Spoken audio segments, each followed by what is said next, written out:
Magandang araw po muli sa ating lahat at sa mga sumusubaybay. Salamat po muli at narito po tayo magkakasama at titingnan naman natin ngayon ang ikalawang yugto ng ating short studies at tinatawag na Biblical Theology. Ang ating pong pangalawang lecture ay naglalaman ng mga sumusunod. Magbibigay tayo ng sample chronology o yung pagkakasunod-sunod ng mga events sa Lumang Tipan. At i-examine natin yung tatawag na epoch na kung saan na-cover nito ang Genesis. Tapos ibubuksan po natin ang aklat ng Genesis, titingnan natin ang mensahe ng Genesis at ganun din ay ang theological theme sapagkat ang isa sa mga aspeto ng biblical theology ay ang trajectory ng mga tema na nakabuod sa aklat. At ganun din ay inire-relate natin ang Genesis sa Bagong Tipan at magkukuha tayo ng mga practical na lesson at application sa Genesis. At titingnan rin natin kung ano yung mga ibang mga bagay na natutunan, mga nangyari o na-discover at nagawa ng tao noong panahon ng Genesis. Bago po natin simulan ang ating ikalawang lecture, ay magandang i-recall natin kung ano po yung mga natalakay nung unang lecture natin, kung saan nagbigay tayo ng introduction dito sa Biblical Theology. At pinakita nga natin that Biblical Theology is God's saving work in history. Ito po yung redemptive history, yung kasaysayan ng pagtutubos. Ito po yung Christ-centered narrative. So nakatuon, nakasentro kay Kristo kung saan ang tipan ng Diyos sa pagliligtas at pagtutubos ng makasalanang tao. Ganon din ay tinignan natin yung importansya ng pag-aaral ng biblical theology. At sa kabilang banda nito, yung mga danger when biblical theology is ignored. Tinignan natin ito sa case natin sa Deuteronomy chapter 28 verses 1 to 6 na kung saan ang mga prosperity preachers ay ginagamit ito sapagkat blessed are you in the city. Pero ito yung inaral natin, pinakita natin kung paano yung importansya ng biblical theology nang sa ganun ay hindi tayo malihis at magkaroon ng maling turo dito sa teksto na ito. At pinakita rin natin yung magiging tahak natin, yung tatahakin natin landas, yung approach natin sa biblical theology lectures na kung saan titingnan natin to chronological and book by book. Then we also drew out yung mga practical lessons na matatagpuan natin sa biblical theology sapagkat biblical theology gaya ng anumang pag-aaral sa salita ng Diyos, it should ultimately lead us to worship God. At bilang paala sa atin, ang mga nagsulat ng biblical accounts at yung mga biblical books, they did not write in the same manner as modern historians do. Magkaiba po yung approach nila sapagkat yung mga ancient writers, sila po ay nag-record ng mga pangyayari and they are not interested do sa specific dates mismo. Hindi rin po sila interesado do sa natural causes na nag-create ng ganong event, but they are writing it as it happened. Kaya ito yung maging pag-iingat natin sa pagbabasa natin ng mga ancient na text kagaya ng ating Biblia. At ganun ang gagawin natin sa pag-delve o pagbabalik tanaw sa Lumang Tipan kung saan titingnan natin ang flow ng paggawa ng Diyos para sa katubusan ng mga makasalanang nilalang. Tingnan po natin ang ating aklat ngayon sa lecture number 2, ang Genesis. Ang aklat po ng Genesis o yung mga accounts na matatagpuan dito, it captivated the minds of artists and skeptics alike. So napakayaman itong Genesis ng mga accounts. At sa katunayan, ito po ay naging subject ng maraming very famous paintings kagaya po ng painting ni Michelangelo na matatagpuan sa Sistine Chapel sa Vatican City at yung painting rin po ni Raphael kung saan dinidepik niya ang pagtakas o pag-iwas ni Joseph sa asawa ni Potiphar. So sa painting ni Michelangelo at sa painting ni Raphael, that makes half of the Ninja Turtles. At sapagkat kasaysayan na ating pinag-uusapan, isa pong mahalagang aspeto ng kasaysayan ay yung tinatawag na chronology o yung pagkakasunod-sunod ng mga kaganapan, mga pangyayari. One thing to note is that the dates of the Old Testament are event-driven. Ito po ay nakaangkla o nakadikit sa mga events na nangyayari. As we fix yung certain key events, we can work out yung dates and times. Pero ang mga pinakamaagang mga pangyayari, yung mga earliest events, do not provide specific years or refer to specific events or names that can be dated by other means. Yung mga pinakaunang event, mga pinakaunang kaganapan, ay napakahirap nga nito i-date sapagkat wala tayong ibang reference point o hindi natin ito makikita sa mga ibang literature o outside the biblical account. But many events cross-reference events in the Bible. Ito nga po yung matatagpuan natin mula sa mga ibang kultura, sa mga ibang histories, sa ibang mga references. They are also mentioned in the Bible. Noong lecture number 1 po, napakita natin at binanggit po natin that these events are real events. These people are real people. Kagaya na po ni Pilate sa New Testament at sa Old Testament, we have examples that reference other histories as well, tulad ni Nebuchadnezzar. So we can confidently insist on a consistent, credible, and conservative chronology as opposed to suspicious about chronology. Hindi po goal ng biblical theology ang magkaroon ng or mag-instigate ng mga pagiging conspicuous or suspicious minds sa mga tao, kundi papatunayan ng biblical theology na mga totoong kaganapan ang mga bagay na ito. At sa current scholarship sa realm ng academe, meron pong dalawang popular na dating ang ginagamit na kung saan ito yung naghihiwalay man sa tinatawag na Exodus event, but both of these two schools of chronology harmonizes in the United Monarchy sa panahon ni Haring David na kung saan ito mga around 1050 BC. So both the early date of Exodus and the late date of Exodus are widely accepted. Pero nakakamangha dito sapagkat the choice of either of these dates, early date man or late date man ng Exodus, it does not affect the chronological sequence of the narrative. Nakakamangha ito sapagkat magkaiba man to a certain point yung dalawang schools na ito, but they does not affect yung sequence ng kasaysayan nitong lalo na ng lumang tipan.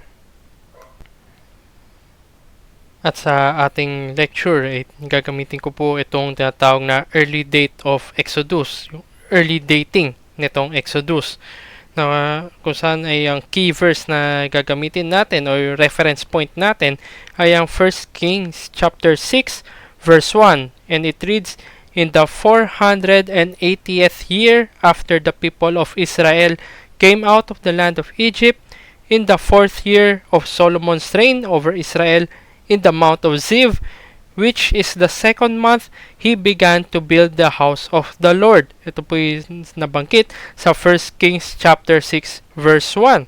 Marami po, or sabi natin several important facts ang makikita natin dito sa teksto na ito. Unang-una, ito po yung ika-4 na year ng reign ni Solomon. So it is the 4th year of Solomon's reign. Secondly, it is the year that he began to build the temple.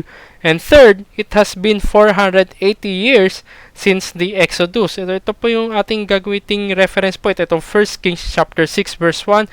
Kukunin natin itong tatlong mapapansin natin dito, yung 4th year of Solomon's reign, the year he began to build the temple, at yung pong 480 years mula po nung Exodus. Muli, ang teksto po natin ay yung 1 Kings chapter 6 verse 1. So, unahin natin, ito daw yung ika-4 na taon ng reign ni Solomon. From internal and external evidences, ang 4th year na ito ay pinapako sa 966 BC. So, ito yung sa 966 BC, ika-4 na taon. So, therefore, Solomon was crowned in 970 BC. At bago kay Solomon ay si Haring David. Si Haring David, he reigned for 40 years. Therefore, he was crowned king in 1010 BC, 1010 BC. And before David ay si Haring Saul, na kung saan sabi sa Acts chapter 13 verse 21, Saul reigned for 40 years. So si King Saul, kung si Haring David ay 1010 BC, so 40 years. Si Haring Saul ay nasa 1050 BC. And the date of Exodus na banggit dito is the 480th year mula sa ating teksto sa 1 Kings chapter 6 verse 1. So 966 BC, ito yung 4th year na ito, plus 480 years that going back in time, so paatras ito, would lead us to 1446 BC o yung 1446 BC. Ito daw po yung date ng Exodus based dito sa early dating. And the children of Israel, yung mga anak ni Jacob, they were in Egypt for 430 years. Ayon ito sa Exodus chapter 12 verse 40. So going back further, ang 1446 BC, dagdagan pa natin ng 430 years sapagkat 430 years naroon ang mga anak ni Israel sa Egypt, would lead us to 1876 BC. It is when the children of Israel arrived in Egypt with Jacob. And Jacob was 130 years when he moved to Egypt. Ito po sa Genesis chapter 47 verse 9, na kung saan Jacob was 130 years. So moving further, ang 130 years mula dito sa 1876 ay uwi tayo sa 2006 BC. So 2006 BC. And Isaac was 60 years old when Esau and Jacob were born. Ito po yung ama ni Jacob. Sa Genesis chapter 25 verse 26 nabanggit na 60 years old si Isaac, yung ama nila. Thus, Isaac's birth mula sa 2066 BC, dagdagan natin na, or 2006 BC, dagdagan natin na 60 is 2066 BC. And Abraham, itong si Abraham, siya ang ama ni Isaac. Abraham was 100 years old when Isaac was born. Ito po Genesis chapter 21 verse 5. Thus, Abraham or Abram that time was born in 2166 BC. 2066 BC na ipinanganak si Isaac. 100 years old ang kanyang ama na si Abraham nung ipinanganak si Isaac. So that is 2166 BC. And sa Genesis chapter 12 verse 4, it says that Abraham or Abram, that time Abram ang kanyang pangalan, was 75 years old when he left Haran. Therefore, Abram left Haran to go to Canaan in 2091 BC. 2166 siya pinanganak, 75 years old siya umalis do sa Haran. Ito po ay mag-uwi sa 2091 BC. So sa the furthest or farthest that we can go back in history was 2166 BC, kung saan pinanganak itong si Abraham.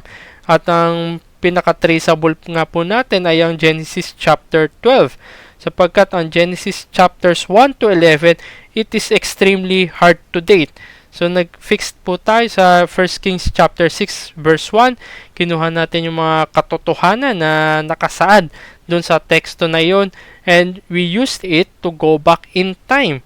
Lalahanin po natin na internal and external evidence ay nagpako po na 966 BC do sa 4th year na reign ni Solomon, and we used yung dating, yung na ipinakita sa atin as we go farther and farther patungo sa simula. At tayo nga po ang matetrace po natin na pinakamalayo ay ang Genesis chapter 12, at ang pinakamalayong date na na-trace po natin is 2166 BC. So we have a working chronology or dating as far as biblical accounts are concerned. Ito po yung parang summary ng early date ng Exodus, na kung saan makikita natin that Jacob entered Egypt. Ito po yung nakafix sa 1876 BC. Isaac was born in 2066 BC. So, ito yung unang part or sa Genesis part na netong early date of Exodus. At sa pagpapatuloy na itong early date of Exodus sa part ng Genesis, makikita natin that Isaac was born in 2066 BC, and moving further, Abram was born in 2166 BC.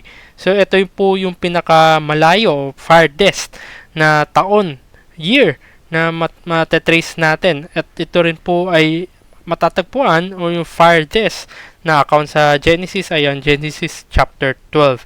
So ito po yung summary kung tutusin ng chronology natin, that the farthest that we can go is 2166 BC, and the earliest account is on Genesis chapter 12. At pag-aaralan rin natin dito yung tinatawag na epoch, na kung saan yung mga historians, lalo na ancient historians at inaaral nila hanggang sa modern or yung contemporary time natin, they divided our time, yung history ng tao, into 10 epochs. Ang epoch 1, ito po yung sasabi nila yung creation, kung ano man yung date ng creation na iyon hanggang pong 2000 BC.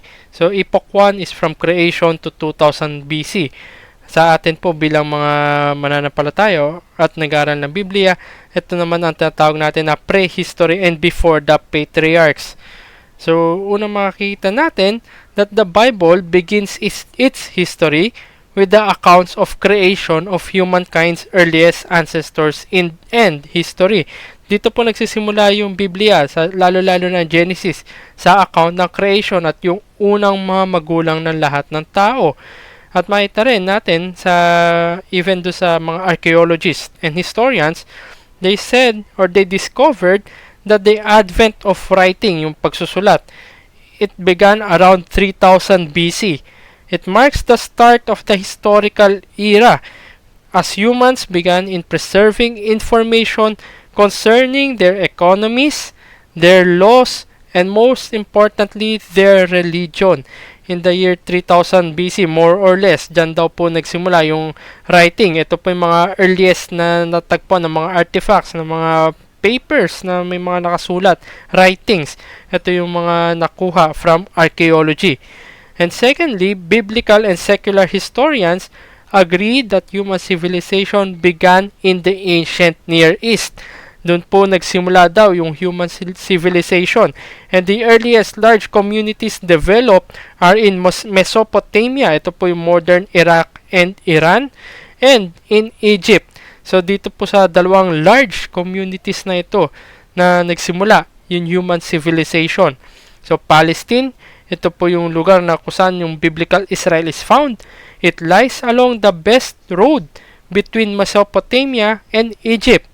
And so, the Bible's own history appropriately begins with these two civilization centers. So, nasa gitna mismo yung biblical setting kung saan yung history ng Israel, na biblical Israel, ay nasa pagitan siya ng Ehipto at netong Mesopotamia. So, very fitting kung tutusin. And third thing to note, that the period from 3000 BC hanggang do sa 2000 BC o yung end ng Epoch 1, it is called the Early Bronze Age, na kung saan it saw the development of several such empires. Narito yung mga civilizations tulad ng Sumer, yung mga Sumerians, Akkad, ito yung Akkadians, and Ur sa Mesopotamia, at ganun din sa Egypt, yung tinatawag na Old Kingdom of Egypt. So towering monuments testify to the amazing technological sophistication of the cultures. Naroon na sa panahon nila, may mga development ng mga towering monuments matataas. Kung sa panahon natin ngayon, yung mga buildings and skyscrapers, nung panahon nila, meron na rin towering monuments. And this was the age of the Great Pyramids in Egypt and similar structures that can be found in Mesopotamia, na ang tinatawag dito ay mga ziggurats o yung mga minsan ina-equate ito sa mga templo. So yung time na yun, 3000 to 2000 BC, ito po ay napakayaman. Makikita natin mga development, at hindi lamang ng development, ay meron rin technological advances na kung saan manifested ito ng mga matataas na mga structure na gawa ng tao. And moving forward in time, dito po sa Epoch 2, na kung saan ito ay 2000 BC hanggang 1500 BC, at sa biblical chronology or history, at ang tawag dito ay time ng the patriarchs. Firstly, the term patriarch, it refers to the founder or ruler of a tribe, family, or clan. Sila yung ama. Sila yung founder ng mga tribo-tribo. And the Israelites trace their ancestry to one man na ang pangalan niya ay si Abraham, na kung saan binabanggit nila the patriarch Abraham sa Isaiah chapter 51 verse 2, at ganun din sa Hebrews chapter 7 verse 4. Nandun po yung phraseology, the patriarch Abraham. So, ama. So, they laid claim to Canaan based on the covenant God made with their patriarchs. So, ang mga event na ito, yung patriarchal narratives sa Genesis cannot be synchronized with any events outside the Bible. Ito po yung importanteng note dito, that the events, yung mga nangyari do sa patriarchal narratives ay hindi po natin masisynchronize with any events outside the Bible. Kanina po ay tinrace back lang natin. Ang nasynchronize po natin doon ay yung 4th year na reign ni Solomon. At we traced back hanggang 2166 BC do sa time na, or year na pinanganak si Abraham. Pero itong mga narratives na ito, we cannot synchronize them outside the Bible. So as a result, scholars have suggested dates do sa patriarchs ranging from 2000 BC hanggang as late as 1200 BC. Secondly, the Middle Bronze Age, ito po yung 2000 BC hanggang 1500 BC, it produced one of the more archaeologically rewarding sites that have been discovered in Mesopotamia. So napakahalaga sa pag-aaral ng history yung mga nadi-discover na mga gamit sa archaeology. At napakayaman nga po nito, lalo na yung time nitong Mesopotamia, itong year na yung itong epoch number 2. Lalo-lalo na itatawag na the City of Mari. It owes its importance being the focal point of caravan routes. So, itong City of Mari na to, dito dumadaan lahat. Kung tutusin, parang siya yung trade na lugar. Kung saan yung mga nasa left ng mga map papunta sa kanan at yung mga nasa kanan papunta sa left, talagang dadaan at dadaan dito sa City of Mari. At dito sa City of Mari na ito, nung na-excavate ito at na yung archaeological discovery, meron nga po nakita na 20,000 clay tablets. Ang tawag dito ay yung Mari letters. Nahukay ito which shed much light on the ancient biblical world. Sapagkat these documents date from the time nung ni Hammurabi. Ito po ay around 1700 BC. And refer to terms often associated with the patriarchs. So makikita doon, may mga similarities ng mga terminologies na maaring sila nga siguro yung mga patriarchs na tinutukoy. Naroon po sa Mari letters na ito, nabanggit yung Habiru. It is found at the Mari and in the ancient Nuzi text. And it has always been compared to Abraham, sapagkat si Abraham ay tawag po sa kanya ay Hebrew. At po nakita sa Mari at sa Nuzi text ay Habiru.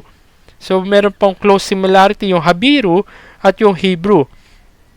Third thing to note dito po sa Epoch 2, which is 2000 BC to 1000 BC. So after about 2200 BC, yung mga great empires ng early Bronze Age, they fell apart. Nagkaroon ng political instability at unrest sapagkat dito nagkaroon ng iba-ibang klaseng kaguluhan sa Egypt at sa Mesopotamia. And this resulted partly because of the appearance of a new ethnic group. Ang tawag po sa kanila yung Amuru, or di kaya yung in other names, they were called the Amorites. So this large group of Semitic people had personal names and customs that resembled those of the biblical Hebrews. Sapagkat sila ay Semitic, pag sinabi pong Semitic, galing po kay Shem. Their influence was so pervasive that even some of the Mesopotamian kings had Amorite names. And also, these Amorites, they worshipped many gods. Worship usually involved animal sacrifice at nakakatakot man sa nakakatakot, it also involves child sacrifice at it is common. So as we open Genesis, being the first book of the Bible, at doon po nagsimula yung history, titingnan po natin to yung iba-iba ng aspeto nitong Genesis. Una-una titingnan natin yung name and purpose of the book. The title Genesis means beginning. Genesis is the first of the 5 books of the Pentateuch, and unlike the other books of the Torah, Genesis contains almost all narrative at ilan lamang yung legal commands na matatagpuan dito. And ang purpose na itong Genesis is to trace the beginnings of the world, humanity, and sin, and to draw a line across human history that identifies God's work with Abraham and his family. Pinoprovide rin ng Genesis yung necessary na background para sa divinely chosen origins of God's people Israel and for their situation in Egypt at the beginning of Exodus. So, makita natin mula sa umpisa, creation account, patungo sa paggawa, pagkilos ng Diyos dito sa pamilya ni Abraham at pagdala sa kanila doon sa Ehipto. Genesis also introduces God as the creator, judge, and redeemer. Genesis describes the fall and looks forward to how God will resolve His separation from the people He loved and created. Second thing na titingnan po natin ay yung background at yung author nitong Genesis. Sa Exodus chapter 17 verse 14 at sa Deuteronomy chapter 31 verse 9 and 24, they attest to the composition of the Pentateuch to Moses. The creation account has always been compared dun po sa mga makikitang literature sa ibang lugar, lalo-lalo na dito sa Babylonian, na kung saan yung tinatawag na Enuma Elish. Ito po yung story about how the god Marduk defeats a monster. At nung tinalo na ni Marduk, itong monster na ito, he creates other gods mula sa body na ito. Archaeologists discovered the story, the Enuma Elish, sa library na isang Assyrian king from the 7th century BC. So, ito'y hindi maaari na maging ito nga yung kahalintulad ng Genesis o ginaya daw ng Genesis sapagkat ang Enuma Elish ay 7th century BC. But a closer parallel to Genesis chapters 1 to 11 with stories of the creation of humankind followed by a flood with a family and animals surviving on an ark, it appears much later in the 18th century BC. At ang tawag nga po nito dito ay yung Atrahasis epic. So many texts, including itong Atrahasis epic, mention the worldwide flood. Most famous dito sa epic na ito ay yung Epic of Gilgamesh, na kung saan it has very much parallel with the details of Genesis chapter 6 hanggang 9. So these similarities should not blind us to the teaching of Genesis chapter 6 to 9. Ibig sabihin lamang, hindi porket may kapareha ay Biblia na yung gumaya. Kundi, makita natin that the teaching of Genesis chapter 6 to 9 that God used the flood to judge the world and save righteous Noah and all on the ark in order to make a covenant with them upon their disembarking. So, nagkaroon ng tipan ang Diyos sa mga nakasurvive dito sa flood na to sa pamamagitan rin ng kanyang biyaya. Also, we can see that many names attest to an early date of Genesis. Some of the names sa first 11 chapters ng Genesis occur only in the earlier period of the ancient Near East. Kagaya na dito yung Metushael, Methuselah, Jubal, and Tubal-Cain, at they appear only in the earlier 2nd millennium BC at hindi po sa latter part na itong 2nd millennium na ito. Sa Genesis chapters 12 to 15 naman, names such as Isaac, Ishmael, Jacob, and Joseph appear frequently in the early 2nd millennium BC, but much less in the later 2nd millennium BC. So many names can attest to an early date of Genesis. Thirdly, yung structure nitong Genesis. Genesis can be divided into two parts. Part number 1, yung first 11 chapters, and the second part, Genesis chapter 12 hanggang 50. So these two divisions depict the following theological themes. Una-una, God chooses again and again to focus His attention on a single individual or family and to work through them to accomplish His purpose. God revealed as a personal God who relates to His people in a manner that suggests intimacy. So, meron very close na relationship ang Diyos. Intimacy yung parang kaparehan nito. Very close ito. Hindi ito kagayan o hindi ito common lamang, but it suggests a very close and special relationship. The same God remains sovereign in each generation and for all the families of the earth. Sa Genesis chapter 10, identifies all people of the known world by tracing their origins to Noah and his sons. Therefore, all people bear God's image. And God, who speaks the world into existence, dito sa Genesis chapter 1, creation account, is the same God who saves Noah. The same God who calls Abram from his land and gives him a promise of blessing. He is the same God who provides Isaac and sustains Abraham's line through Jacob and his 12 sons in Egypt. Ang punto lamang that this God remains alive and active in each generation from the beginning of creation until the present one. Fourthly, Genesis and science.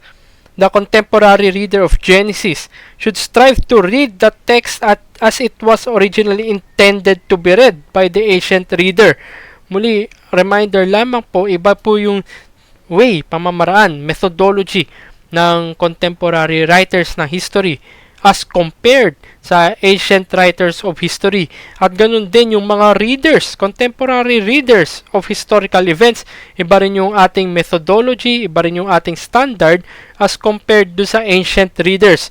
So we should not to presume that one can carry into this ancient writing all the assumptions and questions that we have today. And fifthly, Genesis and history. Modern journalism requires the testimony of independent sources to demonstrate the historical reliability of a report. Sa panahon nga natin ngayon, may kasabihan nga na fix or it didn't happen. Genesis is not often blessed with the multiple witnesses for it. Pero ganun pa man, evidence shows that the figures and events of Genesis chapters 12 to 50 fit the world of the early 2nd millennium BC. So if Genesis chapters 12 to 50 witnesses an authentic and ancient heritage in places where they can be tested, what more about the world before that? And also the occurrence of a divinely sent flood with universal impact on the human race is also preserved in some of the earliest texts recounting the primeval times, kagaya na po na nabanggit na Atrahasis epic at yung pong Gilgamesh. Then, it should suggest independent witnesses to an event, borrowing from a common source, sapagkat meron din something in common. Kahit sa magkaibang kultura, magkaibang lugar, pero meron silang common and very similar, it should suggest that something or somewhere and someone is borrowing from a common source. So, in the account of the Sumerian king list, ito po 2000 BC, two important features of the first 11 chapters of Genesis is also shared. Una-una, narito po yung account ng flood. It ended the cities named before earlier times, but there are survivors who rebuilt the cities after the flood. And secondly, mapapansin natin mula dito sa Sumerian king list, unusually longer periods of life. Meron nga po na banggit doon, unusually long yung reign ng isang hari to 1,000 of years. Pero kung titingnan natin sa Genesis chapter 5, tila nga napakahaba ng buhay ng mga tao before the flood. So, meron similarities. May mga matatagpuan. May something in common. At kahit sabihin natin sa standards natin ngayon ay quote-unquote absurdities, itong mga bagay na ito, it should testify that the Genesis, accounts of Genesis chapters 12 to 50 and your earlier niya, no, Genesis chapters 1 to 11, is consistent to what has history dug up and what has archaeology have discovered.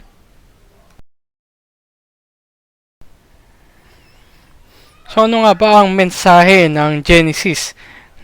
Meron nga po dalawang magandang division ng Genesis, Genesis 1 to 11 at yung pong Genesis 12 to 50, na kung saan Genesis 1 to 11, ito po ay mag-fit sa Epoch 1 o yung Creation 2, 2000 BC, at tingnan po natin ito sa tatlo pang hati. Una, letter A, Genesis chapters 1 to 3, yung first 3 chapters ng Genesis. So while the key themes of creation, sin, judgment, and salvation permeate the book of Genesis, the first 3 chapters express it in the most concentrated way in Scripture. So, punong-puno ng ganitong tema kung saan nagsimula lahat, creation, kasalanan, judgment, o yung paghahatol, at kaligtasan. Punong-puno ang unang 3 kabanata ng Genesis pa lamang. Sabi nga ni D.A. Carson, God asserts His lordship over the world by speaking it into existence, and then pronouncing each day's work as good. It is good in that it perfectly agrees with the will of God. Na kung saan sa mga end Lalo-lalo na yung end ng creation week. Sa Genesis chapter 1 verse 31, very good ang ginamit. It signals the end of the creation work and God's blessing upon it by setting apart the next and final day for rest. Ito po yung unang tatlong verses ng Genesis chapter 2.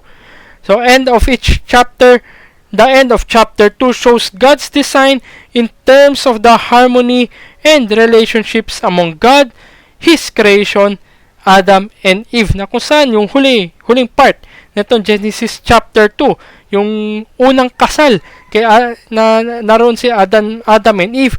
It shows kung paano yung perfect harmony sa harapan ng Diyos, sa harapan ng kapwa, at sa harapan ng buong creation. They were naked and they were not ashamed sapagkat walang humaharang, walang kasalanan na humaharang sa kanila. So when sin enters the human race, God expulses Adam and Eve from the garden. Dito na po yung pumasok ng kasalanan ay pinaalis, tinanggal itong si Adam and Eve from the garden. But God also provide a way through a promise. Nagbigay ang Diyos ng pangako that a time would come when God would deal a mortal blow to the serpent. Ito po yung Genesis chapter 3 verse 15. Kung saan tinatawag ito yung proto-evangelium, yung unang gospel, the proclamation of the first gospel, the proclamation of the wonderful and blessed promise of God. Ito po'y biyaya. Kaya tunay nga na bagamat naroon yung creation, yung sin, yung judgment, but ultimately, napakagandang biyaya because the good news of salvation was also included in the first 3 chapters of Genesis. At sa katunayan, ang pag-pronounce ng gospel dito ay ang verse 15 na chapter 3. Ang verse 15 na chapter 3 came before the curses of the sin, sapagkat ang mga sumpa na kasalanan ay matatagpuan sa verses 16 and onwards. But the first thing God did was to give them a promise, and that is grace. Letter B, Genesis chapters 4 and 5. So outside the garden, the human race does not behave any better. So kung nandoon ang kasalanan ng unang pagkakasala sa loob ng hardin at tinanggal si Adam at Eve, sila ngayon ay outside the garden, lalo pang lumala ang sitwasyon. At kung titingnan natin, with only 2 brothers, dalawa lamang yung magkapatid, one would kill the other. Nakalungkot, dalawa na nga lang ay hindi pa nagkasundo to the point na pinatay. Nagkaroon ng jealousy yung isa. And it resulted to murder. So Seth replaces the slain Abel and begins to call on the name of the Lord in chapter 4 verse 26. Lumipas ang maraming panahon at dumami nga at lumago pa yung sangkatauhan, and also many generations went by. Ito po yung sa chapter 5 verses 1 to 32. Letter C, Genesis chapter 6 to 9. So when violence on the earth increases, ang pinadala na Diyos ngayon ay paghahatol. It is judgment through flood. So in general, itong description ng flood, it uses the same terminology as was used in the creation of Genesis 1 and 2. Ang pinagkaiba lamang mula sa creation ng Genesis 1 and 2 at dito sa description ng flood, it is in reverse. The separation of the waters above and the waters below. Ito po yung matatagpuan sa Genesis chapter 1 verses 6 and 7. At ngayon, it was collapsed into a great flood sa Genesis chapter 7 to 11. And just as God commanded the city or the dry ground to appear, so verse 9 in Genesis chapter 1, now it all disappears back under the waters. So Genesis chapter 7 verses 17 to 20. Thus, it destroyed all life outside the ark. So kung saan nagkaroon na separation ng waters sa creation week or sa creation account, ngayon ay pinagsama na the great flood. At kung saan yung dry ground ay lumabas, ngayon ay nilubog. Itong mga dry ground na ito, na kung saan waters na lamang. So, the recreation, it begins as the waters recede and the animals emerge out of the ark. Then God make a covenant to Noah. Ito po yung Genesis chapter 9. Letter D, Genesis chapters 10 and 11. So although the human race seeks to advance without God, ang tugon ng Diyos, God disperses them across the earth. Ito po yung Genesis chapter 11 verses 1 to 9 na kung saan yung Tower of Babel account. Wala naman pong problema kung magtulong-tulungan ang tao to make something.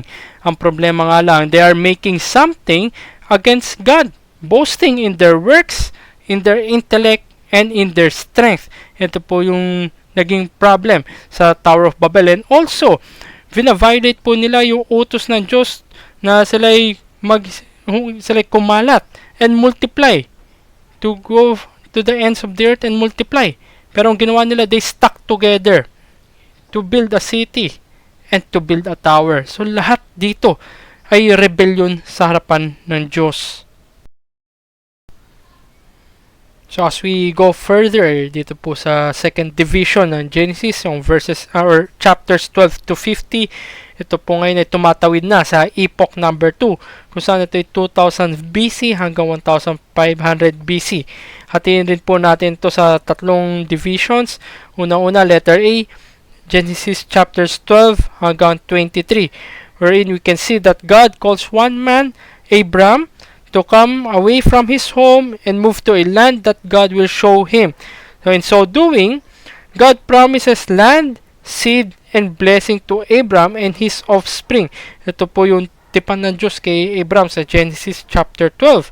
God not only promises offspring to Abraham, but God brings it about when Abram and Sarah are far beyond their age to have children. Sa isang banda, sasabihin po natin na parang imposible o nakakatuwang bagay ito sapagkat lipas na yung age ni Abraham at ni Sarah para magkaroon ng anak. But God promises them to have an offspring. So Abraham does not hold back when God demands sacrifice nung kanyang kaisa-isang anak na si Isaac sa Genesis chapter 22. Pinapakita sa atin dito ng pagtiwala ni Abraham sa Diyos. And God extends the promise beyond the land to occupation to the cities of the land. Ito naman po yung sa Genesis chapter 22 verse 17.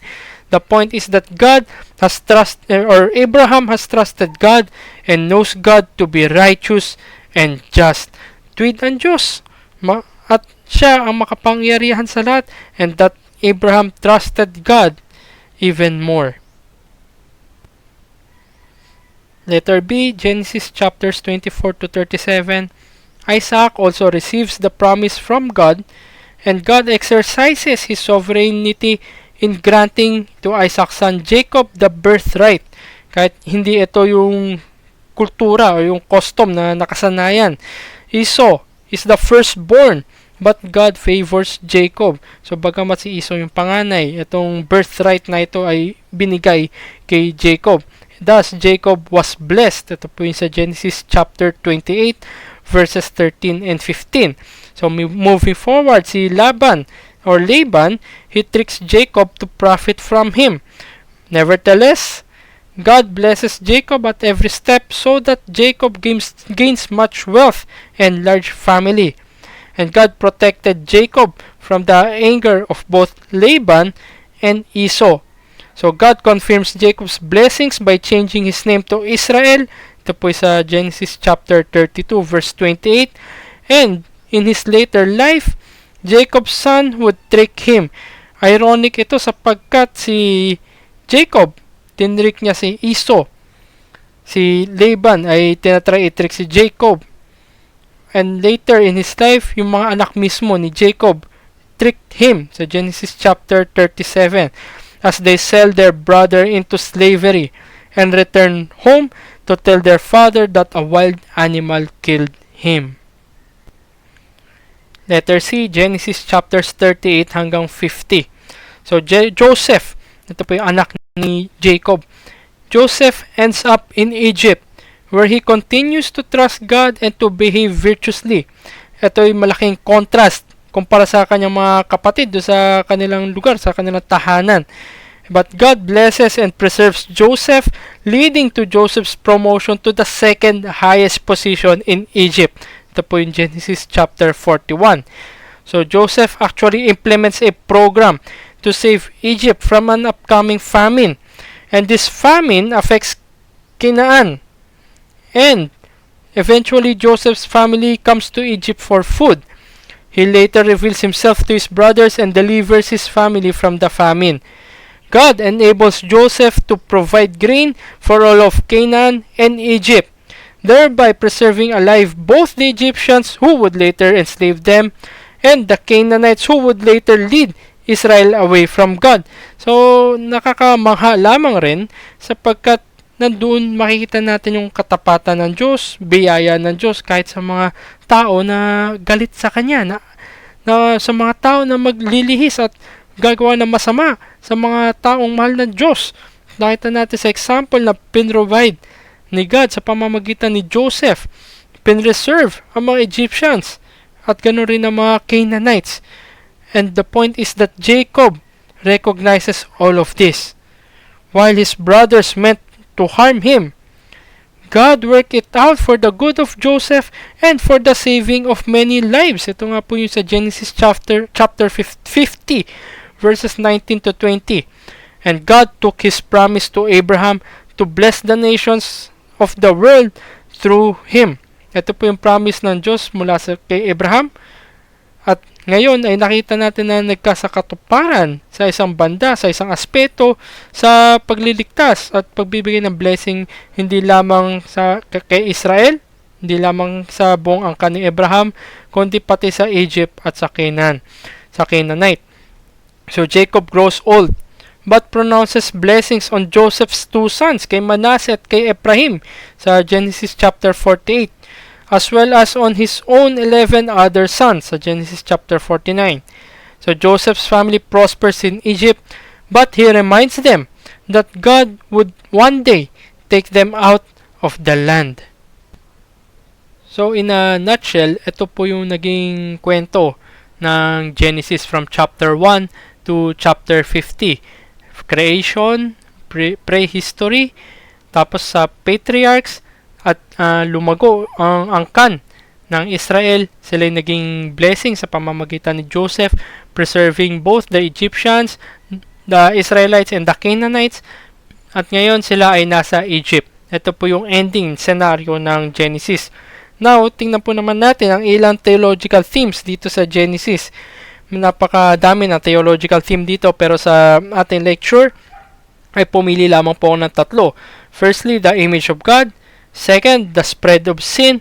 And thirdly, God's covenant. Firstly, the image of God, o yung tatawag na imago Dei. God created man in His image. Ito po yung sa Genesis chapter 1, verses 26 to 28. And God reaffirms this image after the initial sin of Adam and Eve and the judgment of the flood. Makita po natin sa Genesis chapter 5, verse 1, and as well as Genesis chapter 9, verse 6. It also becomes the basis for the prohibition of murder of others, sapagkat ang bawat tao, ang bawat nilalang is created in the image of God. Therefore, hindi tama na we destroy other people, we destroy other bearers of the image of God. And God calls out Abraham and his successors so that they reflect this image throughout the world and bless the world around them. So ganito yung makikita natin na blessing when we be faithful, or kung titingnan natin na we bear the image of God, other people also bears the image of God. Therefore, dapat ay we keep the sanctity of this. So tingnan natin ito sa pamamagitan ni Abraham, o si Abraham, nung na-encounter niya si Melchizedek, yung king of Salem. Binigyan niya ito ng 10th ng lahat ng meron siya, yung tithe, sa Genesis chapter 14 to 20. Ito po yung pamamagitan na nakita niya na, yes, he acknowledged that Melchizedek is also a bearer of the image of God. And letter B, Abraham intercedes for Sodom and Gomorrah sa pag-fulfill niya ng kanyang pagiging image of God, maging blessing para sa iba. He intercedes for them. Jacob enriches Laban while working for him. Naging tapat si Jacob sa image of God na ito. Also, God uses Joseph to bless Potiphar at ganun din yung prison warden sa pamamagitan ng kanyang administrative skills. Ginamit niya ang pagiging image of God na meron siya. And God provides Joseph with the opportunity to collect grain during years of bountiful harvest and to sell it during the famine. So in this, the provision for the starving multitudes leads to a salvation of his family, of Egypt, and of Canaan. And Joseph confesses that God accomplishes salvation of many. So in this way, the image of God is truly a blessing to other people, not only to ourselves as well. So in this manner, the blessing of God was reflected through the lives of those who bear God's image faithfully, not only for ourselves, but also for the preservation of others. In that sense, we faithfully bear the image of God. Secondly, the spread of sin. Human sin begins in the Garden of Eden when the man and woman follow their own desires rather than the will of God. Ito po yung Genesis chapter 3, the fall, the account of the fall. It grows as Cain murders his brother and his descendant Lamech kills in vengeance. And finally, itong sin na ito, itong kasalanan to, yung kapit ng kasalanan, yung bigat, yung scope, yung depth, lalim ng kasalanan is in every person. Sabi nga sa Genesis chapter 6 verse 5. So the Tower of Babel account thought only of themselves and for their glory. Abram lies about Sarah his wife, bringing about diseases in Pharaoh's household. Sa Genesis chapter 12 verses 10 to 20. Abraham and Abimelech din, ganun din ang ginawa ni Abraham sa Genesis chapter 20. Isaac and Abimelech, si Abimelech ulit sa chapter 26 verses 7 to 11. Lot chooses the well-watered but wicked land around Sodom. He became drunk and seduced by his own daughters. God judges the wicked cities of Sodom and Gomorrah and other cities on that plain and destroys them with fire. And not even 10 righteous can be found. Ito po sa Genesis chapters 18 and 19. And the deception of Jacob and Laban and the betrayal of Joseph by his brothers are great examples of sin. So makita natin bagamat ginagamit sila ng Diyos, itong mga mighty people of the faith, they are also weak because they are also sinners. So point lamang that violence corrupted the earth and the flood wipes out yung mga tao mismo, but it does not end the rebellion in the hearts of the people. So kahit sila'y namatay through the flood, yung mga succeeding generations, they also carry the sin that is in their hearts. Hindi ito matatabunan ng kahit ano tubig na hanggang kamatayan man ang idulot, naroon sa puso ng tao ang kasalanan. Thirdly, God's covenant. God's redeeming love and grace are always at work in the midst of their sin. The terminology o term na covenant, it first occurs in Genesis chapter 6 verse 18, where God promises Noah that he will establish a covenant with that will benefit all life. And God confirms its establishment sa Genesis chapter 9 verses 9 and 11. The promise is that God will never again destroy the entire world with flood. At sa Genesis chapter 12, God begins to create a covenant with Abram. Abram believed God that Abram will be a father to a great nation. And also, God instructs Abram to divide yung carcasses, ito yung mga patay na animals. And in doing so, dumaan doon si God. God swears by His own life that if His promises do not come true, God will be killed just like the animals were. So itong tipan ng Diyos, nakita natin na ito'y means of grace. Ito'y biyaya ng Diyos in relating to fallen humanity. Makita rin natin na itong mga tipan ng Diyos ay hindi pwedeng mabali at hindi maging totoo, hindi maging ganap. Sapagkat ang Diyos mismo ang nag-commit sa kanyang tipan at nagsinabi niya, pinakita niya kay Abraham na ganito ang mangyayari sa kanya kung hindi niya tinupad ang kanyang pangako. At ang pangako ng Diyos is that He will fulfill all His great promises, and if not, He will die. So yun po muli ang tatlong theological theme na tinignan natin sa Genesis. Unang-una, naroon na po yung image of God. Pangalawa, yung spread ng kasalanan. At pangatlo, yung tipan ng Diyos. So, even in the midst of sin, God promises to work in them, ultimately bringing them salvation. So, ngayon naman tingnan po natin kung paano yung relationship ng Genesis sa New Testament. Paano ginagamit itong Genesis accounts o nire-refer itong Genesis sa bagong tipan. It is important to note that Genesis lays the foundation for salvation history. Biblical theology is redemptive history. Redemption is salvation. So, ang kasaysayan ng pagtutubos, ito yung kasaysayan ng pagliligtas. And Genesis lays the foundation for it. Firstly, Paul repeatedly describes the sin and judgments in Genesis chapter 3 and applies them to the redeeming work of Jesus Christ. Ina-apply na Apostol Pablo yung mga sin and judgments na ito, and ultimately pinapakita niya yung gospel, the saving and redeeming work of Jesus Christ as the promise, as the fulfillment, as the way for man to be saved. Ito po yung clearest siguro, yung Romans chapter 5 verses 12 to 21, na kung saan yung kasalanan at kamatayan na dulot ng isang tao na si Adam, and Paul contrasts them with the justification, the righteousness, and the life that one man brings.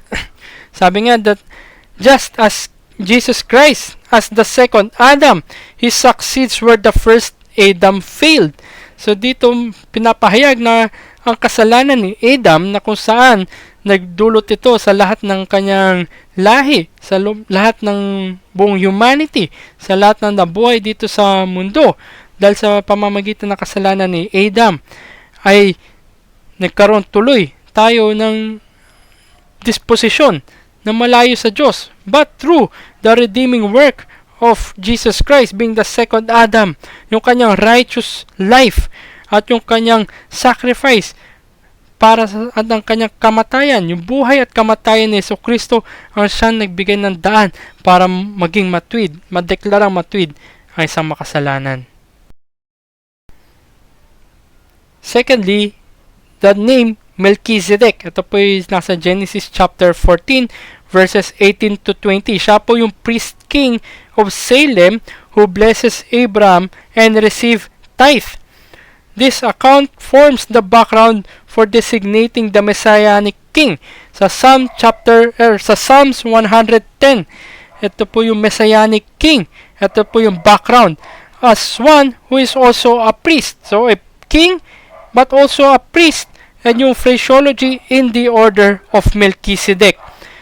Hebrews, the book of Hebrews, the high Christological book sa bagong tipan ng Hebrews, mentions Melchizedek 9 times to connect Jesus' priestly ministry with that order.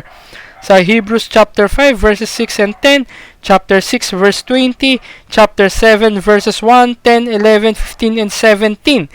Also, the priesthood of Jesus is in this order, in this priesthood of Melchizedek, in the order of Melchizedek. Therefore, it surpasses the priesthood line of Aaron. So, mas higit na mataas, sapagkat ang priesthood ni Jesucristo is in the order of Melchizedek, hindi sa order ni Aaron and his lines. Sapagkat kung babalikan natin, ito si Melchizedek ay hindi lamang siya hari, but also a priest. Genesis describes how the serpent deceives the woman and how her offspring consequently struggles with the serpent. And Revelation describes how the serpent seeks to destroy the woman and her child. So Revelation chapter 12. And the serpent is ultimately defeated and explicitly named. So the first Eden had an abundance of water and a tree of life that gave life to those who ate its fruit. Ito po yung description sa Genesis chapter 2 verse 10-14 and also Genesis chapter 3 verse 22, na kung saan yung bunga ng puno na tree of life ang siya nagbibigay ng buhay. But the new Eden of the restored world will have the river of the water of life with the tree of life growing on both sides of the river. At ang leaf, yung mga dahon, mga leaves of the tree will heal the nations. Ito po sa Revelation chapter 22. At napakagandang pananaw o pangitain o scenery that the curse of the ground will no longer be found. Ito po sa Revelation chapter 22 verse 3. So ginamit itong Genesis as a contrast kung paano na napakaganda ng hardin. Naroon yung tree of life, nandun yung river, but itong picture na ito yung ginamit din sa huling aklat at huling kabanata sa ating Biblia. Bumalik sa hardin, naroon yung river, naroon yung puno, at most importantly, the curse of the ground will no longer be found. So it gives hope na anuman yung nangyaring mali sa umpisa, it will be set aright in the new heavens and in the new earth, in the new garden. Number 4, the prologue of John. Ito po yung John chapter 1 verses 1 to 18 kung tutusin. Sa verses 1 to 4 ng John chapter 1, it consciously imitates the opening verses of Genesis. These verses refer to the Word who was present at the beginning and involved in the creation of the world. So the light that was present in Christ, sa verses 4 and 5 ng John chapter 1, parallel to the creation of light in Genesis chapter 1 verse 3. Also, the Gospel of John emphasizes life, modeling the great themes of Genesis chapter 1, wherein God's creation of abundant life and His blessing of that life. At ang ultimate na expression o pagpapakita ng reality na itong blessing ng buhay na ito ay walang iba kundi eternal life found only through the Son of God, Jesus Christ our Lord and our Savior. So after natin na i-quick summary or walkthrough yung 50 chapters na Genesis, tinignan natin yung tatlong theological theme na nagpa-permeate dito sa Genesis. Titingnan rin natin yung trajectory ng ilang tema sa pagkakagamit sa kanila sa bagong tipan. At ngayon, sa panahon natin ngayon, paano na nga naman natin i-apply itong Genesis accounts sa buhay natin today? Dalawang bagay lamang po ang aking i-relay kung paano natin gamitin ang Genesis sa ating buhay ngayon. Firstly, one of the most important lessons we can learn in life is that God is the Creator and we are His creatures. So in short, nandun po yung creator-creature relationship. This pretty well delineates our relationship with Him and clarifies who has the authority to make the rules. Dapat maging maliwanag sa atin ito. Sino yung creator at sino yung kinreate lamang.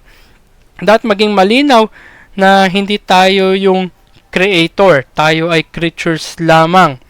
So we immediately get into trouble when we forgot this order and try to act as though we are the ones who created the universe and thus have the right to determine right and wrong, true worship and false, and so on. So makita natin na napakaraming maling mangyayari. Hindi ito theological lamang, hindi ito hypothetical lamang, hindi ito katahang isip lamang, kundi ito yung realidad ng buhay dahil sa kasalanan na kung saan when Adam and sin fell, they desired yung kung anong meron sa Diyos, yung prerogatives ni God bilang creator, pero nakalimutan nila o sadyang kinalimutan nila na sila ay creature lamang. Sa contemporary times, sa modern times natin, napakalaganap nito. Makita natin to sa LGBT community o LGBTQIA+, na kung saan dinidikta nila na ganito dapat yung gender. Gender must be anything na anong gusto mo. Ang lalaki pwede maging babae, ang babae pwede maging lalaki. Meron na nga rin concept na non-binary. So pwede ka rin maging isang bagay, isang it. But God, in His creation, pinakita sa atin that God made them male and female. Dalawa lamang yung gender. Also, sa Genesis, pinakita sa atin yung tamang paraan o the only way a marriage or perfect harmonious relationship would work. Marriage, kasal.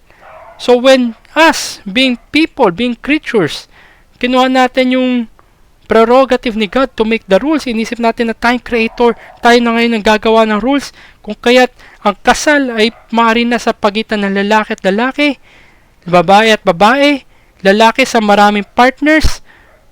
So, hindi lamang ito homosexual, hindi lamang ito same-sex, narito na rin, sinusulong sa Western world ang polyamory. So, nakakatakot. At hindi lamang ito. Tandaan natin that man is created in the image of God. Therefore, ako, ikaw, lahat tayo are created in the image of God. We are bearers of the image of God. And it is very wrong, morally wrong, to destroy another image of God. Walang ibang nakakatakot niyan bilang expression sa mundo natin ngayon, kundi ang abortion. Na kung saan hindi nila tinatrato bilang tao ang nasa sinapupunan ng isang ina. They are very free. At sasabihin nila, they are legally free to murder that baby. Hindi porket binigyan ka ng right ng bansa, ng korte, o sino man, that does not entail that it is morally right. At tandaan natin, Diyos ang nagbigay ng kapangyarihan, ng otoridad sa anumang authority na meron tayo dito. At hindi ang authority ang nagbibigay o nagdidikta what is morally right. Kaya ganito nangyayari when we try to act as though we are the ones who created the universe. We have the right to determine right and wrong, what is true worship and false. Ang nangyayari, we are worshiping other gods. We are idolaters. Even worse, we are worshiping our emotions, our thinking, our wealth, our strength, our wisdom. At tayo lumalayo sa Diyos. Hindi lamang na dapat maging malinaw sa atin yung roles natin bilang creature sa harapan ng Creator, but also the story of Genesis teaches us about God's continuing grace, ang patuloy na biyaya ng Diyos na nagsimula sa simula at ito'y magtatapos sa ating buhay sa pamamagitan ng pagtawag at pagbiyaya sa atin ng lahat nating pangailangan in a salvific manner, at ito'y magpapatuloy for eternity. So there is a straight line of grace that connects the creation to the Abrahamic covenant to Jesus Christ. Straight line ito, patuloy ito. Biyaya mula sa simula hanggang sa mga tipan ng Diyos na matatagpuan natin sa Genesis, ang Noahic at Abrahamic, and ultimately yung fulfillment nito kay Kristo. Also the importance of faith, for it is through faith alone that righteousness is received. Tandaan natin yung account Abraham, na siya'y nagtiwala sa Diyos. Siya'y nanampalataya sa Diyos. Naniwala siya sa mga pangako ng Diyos. Ganon din si Noah. Si Noah ay nagtiwala sa Diyos, nanampalataya sa Diyos. Kung kaya't ang biyaya ng Diyos ay siyang nag-udyok sa kanya na manampalataya, at siya'y gumawa ng arko dahil alam niya, sinabi sa kanya ng Diyos, pinakita sa kanya ng Diyos ang bagay na hindi nakikita ng iba. Ang mga tao sa panahon na yun, they are eating, drinking, and being merry. Hindi nila nakikita yung distraction sa kanilang harapan. At ganito rin ang ating mundo. Mula nung umpisa, pumasok ang kasalanan, lalo pa nag-amplify ito, lumago ang kasalanan, lalo pa lumakas yung kapit, at yung mga forms and expressions of kasalanan ay mas masidhi ngayon, at higit pa na mas malala sa kinabukasan, sapagkat hindi nakikita ng mundong ito yung distraction sa kanilang harapan. Isa nga po sa maganda na literature, Christian literature, and I recommend na basahin ng bawat mananampalataya ito ay ang Pilgrim's Progress, na kung saan sa pamamagitan rin ng biyaya ng Diyos through the gospel, sa written book, the Bible, na binasa ng main character na si Christian, nakita niya ang kanyang paligid. Ito ay city of destruction. Nawa, ganun din ay makita natin ang paligid natin ng created order na ito, dahil sa kasalanan ay city of destruction. And the only way na makatakas dito ay sa pamamagitan ng biyaya ng Diyos na siyang dadampi sa mga tao na kung saan bumabubuksan na kanilang mga mata, kanilang mga isipan, at mag-udyok sa kanilang puso, at magkakaroon sila, bibigyan sila ng pananampalataya sa Diyos na makita nila the only way of escape sa city of destruction ay patungo sa celestial city, na kung saan ito'y ginampanan ng ating tagapagligtas, ang siya nagbigay ng katwiran sa pamamagitan ng kanyang buhay at kamatayan for us to be declared righteous, it is only through our Savior, faith alone, in Christ alone, by grace alone, for the glory of God alone, as revealed in His Word alone. So mamuhay tayo na may tamang sense na creature-creator relationship, but also more importantly, makita natin ang pananampalataya sa pamamagitan rin ng biyaya ng Diyos. It is a straight line. Hindi nagbabago-bago ang paraan ng pagliligtas ng Diyos.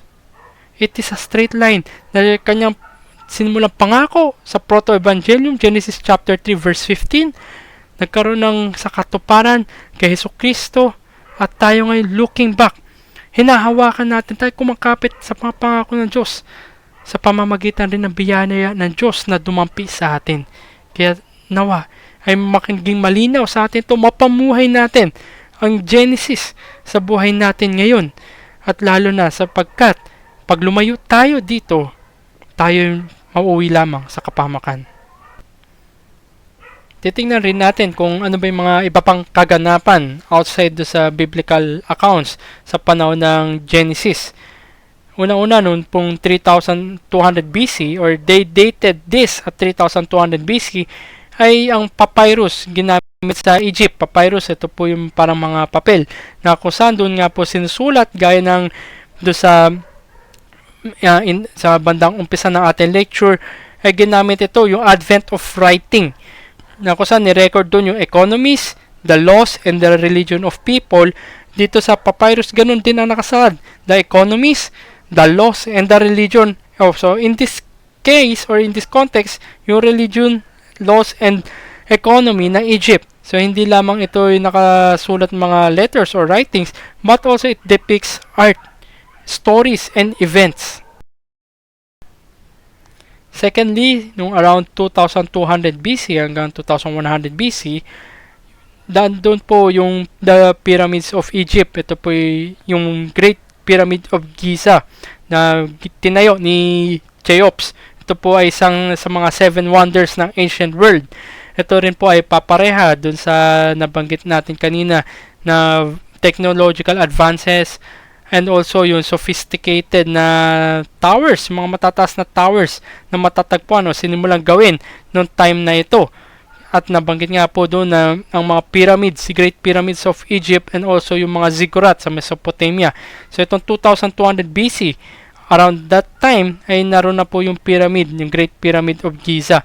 So when Abraham, or rather yung kanyang anak or great grandson na si Jacob, nung nagkaroon ng famine sa kanilang lupa at pumunta sila sa Egypt, nariyan yan, nakikita nila yan, mga monuments na yan, great monuments as testified and consistent with world history. Also, nung around 1900 BC, na-discover po yung tatawag na Pythagorean Theorem. Ito po yung patungkol sa mga triangles, na kung saan yung pinaka-formula nito ay c square equals a square plus b square. So, pag sinabi kagad yung mga math na to, unang dating sa atin, mahirap o hindi naman natin mapapakinabangan sa buhay yan. Pero tingnan natin paano nga ba ginagamit yung Pythagorean Theorem ngayon, na it was discovered, or in Babylon 1900 BC. Ginagamit ito sa iba't ibang larangan, halimbawa yung architecture and construction. They are laying of triangles to make sure the foundation is square. Ganito po yung ginagawa rin, yung same concept sa modern construction natin ngayon, na kung saan dalawang triangle is to make a square, to make sure that the buildings are square. Nariyan rin po sa ang paggamit ng Pythagorean Theorem sa navigation, nasa tubig ka man o nasa lupa. Sa ating modern world, tayo po ay gumagamit ng ibang maps na apps, na nandyan na rin po siguro yung Waze or Google Maps. In finding the shortest distance, triangulation rin po yung ginagamit dyan, triangle, Pythagorean Theorem rin po yung principle niyan. Also, in surveying, yung pagsusukat sa lupa, kinakalculate po ng Pythagorean Theorem yung steepness or yung slope ng mga hills and mountains para magkaroon ng tamang elevation. lalo na paggawa ng mga maps and other stuff.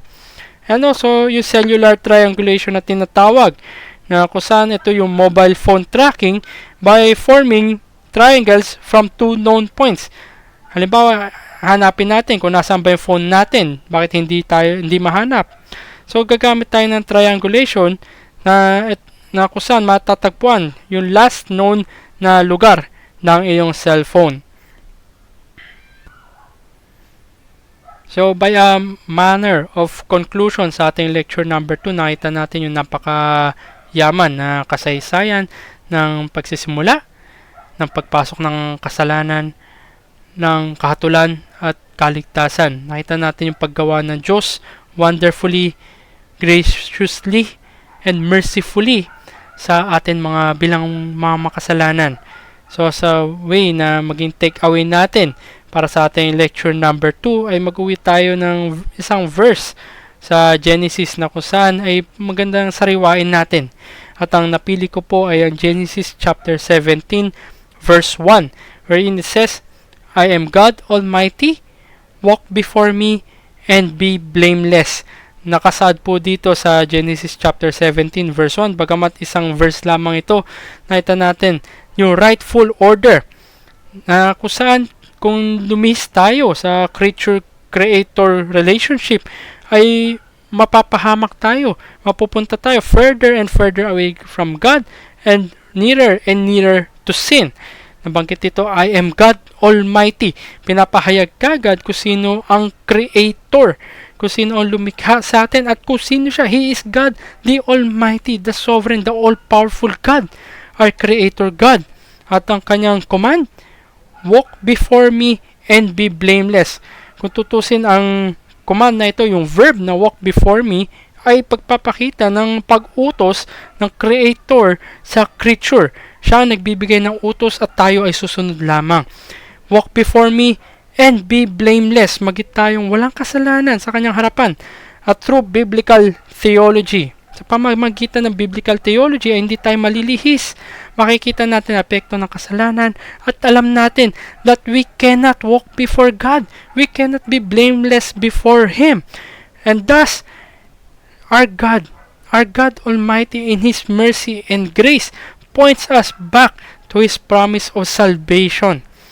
He points us back to the only way of salvation, that the only way we can walk before Him and be blameless before Him is through faith alone, by grace alone, in Christ alone. So makita natin, napakayaman muli, napakamaawain. Kahit ito'y Genesis chapter 17 pa lamang. Pinapakita sa atin sa pamamagitan ng biblical theology na perspective, Christ-centered work of the covenant of God to redeem us sinful humanity.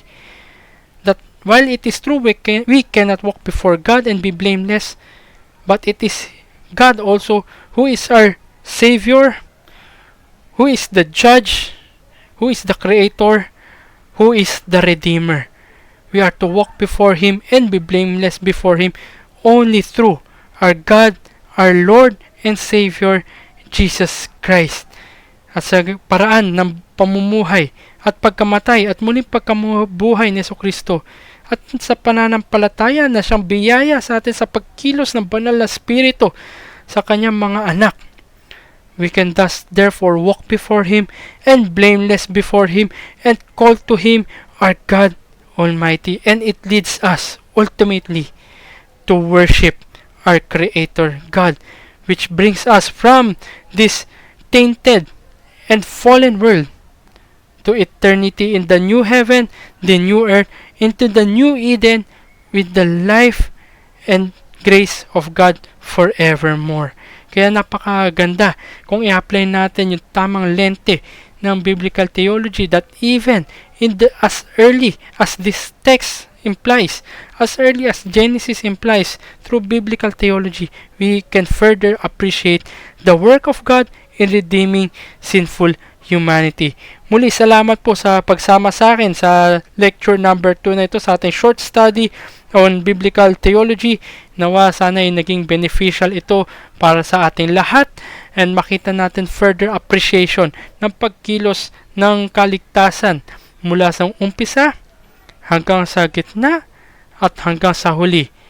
And muli, binabati ko po kayo ng magandang umaga, magandang tanghali, magandang gabi, at pagpalain tayo ng Diyos at lalo pa tayo ilapit ng Diyos sa Kanya and further appreciation of what He did in the account of Genesis. At nakita rin natin na hindi lihis o hindi iba o hindi against itong Genesis sa mga archaeological discoveries of our time. So once again, it shows that God is the sovereign ruler. He works in the natural order, but more so above the natural order. He planned salvation, He accomplished salvation, and He applied salvation for us. Lalo na, ma-appreciate natin to looking back kay Yesu Kristo and looking forward in the reality of our blessed hope, in the redemption of our bodies from the curse of the sin, and the whole creation groans as well, that ultimately our hope is in Him, that because we know we trust and we trust our faithful Lord and Savior, that He is true for us then, for us now, and forever. So muli, binabati ko po kayo sa ngalan ng ating Panginoon Jesus at pagpalain po ang bawat isa. Maraming salamat po.